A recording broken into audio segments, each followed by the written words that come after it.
Assalamualaikum warahmatullahi wabarakatuh. Pada video kali ini, saya akan membahas tentang pendahuluan mikrobiologi. Diperlukan untuk sebagai landasan kita mempelajari pelajaran tentang mikrobiologi. Mikrobiologi sendiri terdiri atas dua kata, yaitu mikros yang berarti kecil dan logos yang berarti ilmu. Jadi, mikrobiologi adalah ilmu yang mempelajari tentang makhluk hidup yang sangat kecil yang tidak bisa dilihat dengan mata telanjang, namun harus menggunakan alat khusus seperti mikroskop. Mikrobiologi memiliki berbagai disiplin ilmu, seperti bakteriologi untuk terkhusus pada bakteri, virologi pada virus, mikologi jamur, imunologi imun dan sistem daya tahan tubuh, dan parasitologi merupakan membahas tentang mikroorganisme yang bersifat patogen terhadap manusia. Mikroorganisme ada yang merugikan dan ada yang menguntungkan.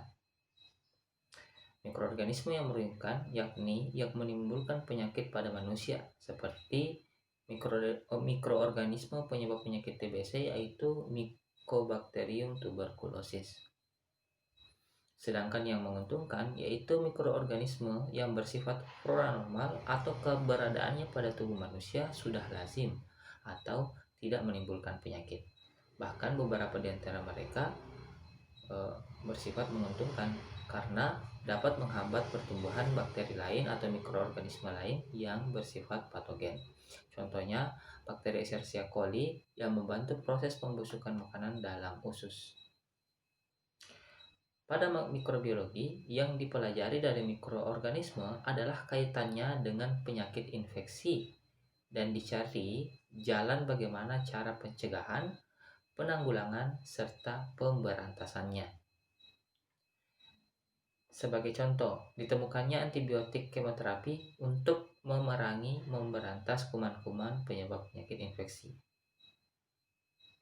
Kenyataan kuman tersebut tetap mampu menimbulkan infeksi, ditemukannya jenis-jenis kuman baru, sifat-sifat yang baru, yang membuktikan bahwa kuman-kuman tersebut mampu mengadaptasikan diri terhadap lingkungannya.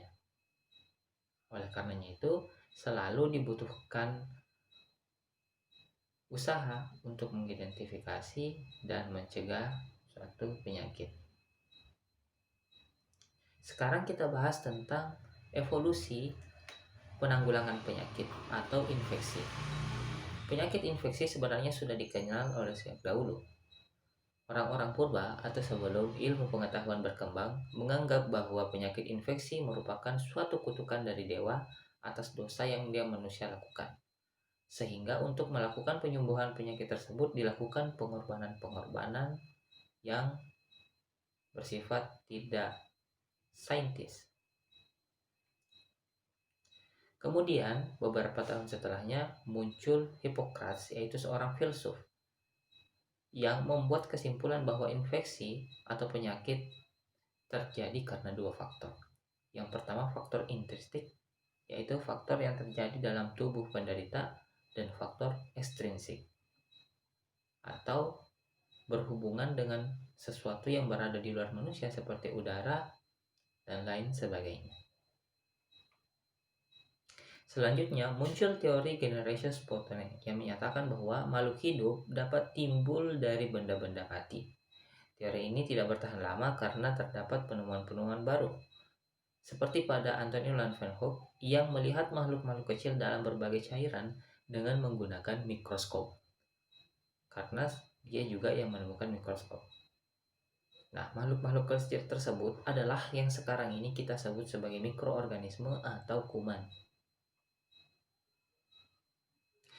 Kemudian beberapa tahun setelahnya, Louis Pasteur memanfaatkan penemuan mikroskop dari Anthony van Leeuwenhoek untuk membuktikan ketidakbenaran teori generatio spontanea. Pasteur memanaskan kaldu dalam suatu labu balon terbuka dengan tujuan mematikan jasad-jasad yang terhadap di dalamnya. Ternyata setelah didiamkan selama beberapa waktu, kaldu tersebut menjadi keruh. Percobaan Pasteur selanjutnya mirip dengan percobaan pertama. Kaldu dipanaskan di dalam labu balon berleher panjang yang bagian tengahnya berbentuk huruf O yang terdiri dari cairan, sehingga udara luar tidak dapat terhubung dengan kaldu yang terdapat di dalam labu. Terbukti bahwa kaldu dalam labu tetap jernih, tetapi akan menjadi keruh apabila cairan di dalam leher U tadi dibuang, yang memungkinkan udara luar langsung masuk ke dalam labu. Nah, hal tersebut menyimpulkan bahwa kekeruhan kaldu tersebut terjadi akibat pertumbuhan mikroba yang terdapat di dalam udara. Mikroba-mikroba dalam udara inilah yang menjadi penyebab pembusukan sampah, makanan, dan minuman. Ia mengatakan bahwa mikroba-mikroba ini mungkin membahayakan manusia. Teori Pasteur ini dibuktikan oleh Lister yang merupakan seorang ahli bedah. Lister melakukan tindakan-tindakan aseptis pada waktu pembedahan dengan menggunakan disinfektan yang dapat mematikan mikroba-mikroba yang terdapat di dalam udara. Dengan tindakannya tersebut, angka kematian karena infeksi sesudah operasi ternyata sangat menurun.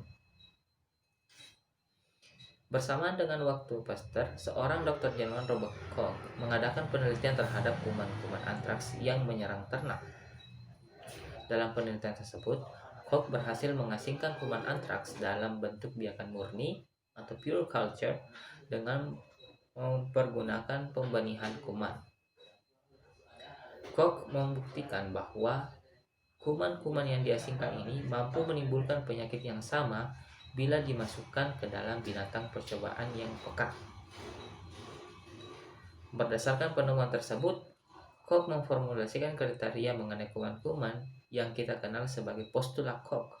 Yang pertama, kuman harus selalu dapat ditemukan di dalam tubuh binatang yang sakit, tetapi tidak di dalam binatang yang sehat.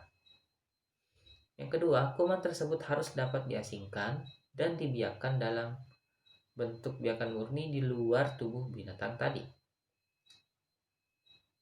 Yang ketiga, biakan murni kuman tersebut harus mampu menimbulkan penyakit yang sama pada binatang percobaan. Lalu yang keempat, kuman tersebut dapat diasingkan kembali dari binatang percobaan tadi.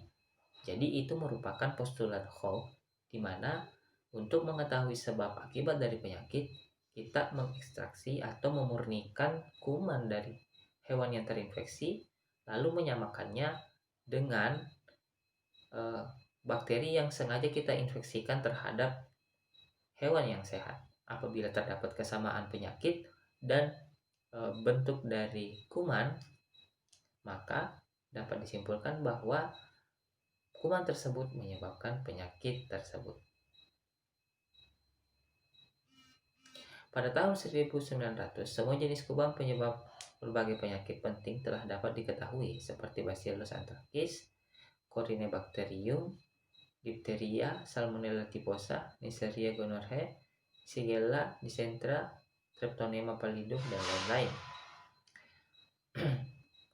Nah, inti dari penulis ini adalah antibiotik penisilin oleh Alexander Fleming pada tahun 1929 yang hasilnya sangat menakjubkan dalam pengobatan, baik kemoterapi, terapi, dan zat-zat kimia. Jadi itu saja video tentang pendahuluan dari mikrobiologi. Semoga bermanfaat. Assalamualaikum warahmatullahi wabarakatuh.